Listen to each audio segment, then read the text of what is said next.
Il-mekkaniżmu tal-Gvern biex jinħatar Kummissarju tal-Pulizija il-ġdid jaqbel mal-unika rakkomandazzjoni tal-Kummissjoni Venezja dwar is-suġġett. Il-kriminologu Xavier Formosa sostna illi sabiex il-Korp tal-Pulizija ikun aktar viċin in-nies, il-Kummissjoni Venezja ipproponiet li meta jinħatar kummissarju ġdid għandha toħroġ sejħa pubblika. Hemm ukoll ir-rakkomandazzjoni tal-Venice Commission. Il-Venice Commission x'qed tgħid? Venice Commission bażikament qed tgħid mill-affarijiet kollha li raw fil-korp biex ikun iktar unbiased, ikun iktar moħħu fil-community, iktar li jkun hemm bażi ta' li kulħadd jafda lill-korp tal-pulizija.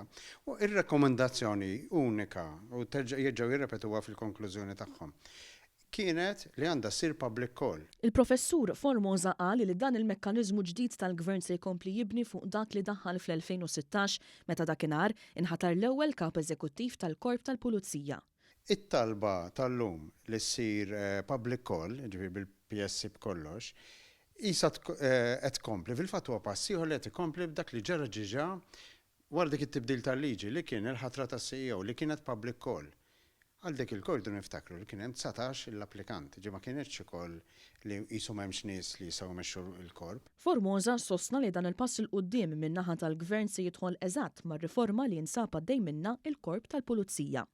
Din il-public call tiġi eżatt isa parti mill-ingranaġġ ta' tibdil kbir li qed isir fil-korp u r-riforma li hemm bżonn li issa tiġi segwita u implementata. Huwa kkummenta wkoll dwar id-deċiżjoni tal-Prim Ministru Robert Abela li ma jużax il-vito u jimxi mar-rakkomandazzjoni tal-Kummissjoni għas-Servizz Pubbliku.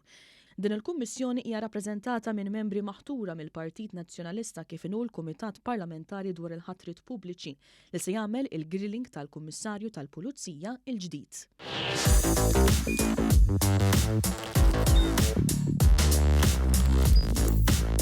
Idħol fuq one.com.mt u hemmhekk tista' tara l-programmi kollha li jxandru fuq One permezz ta' One Play.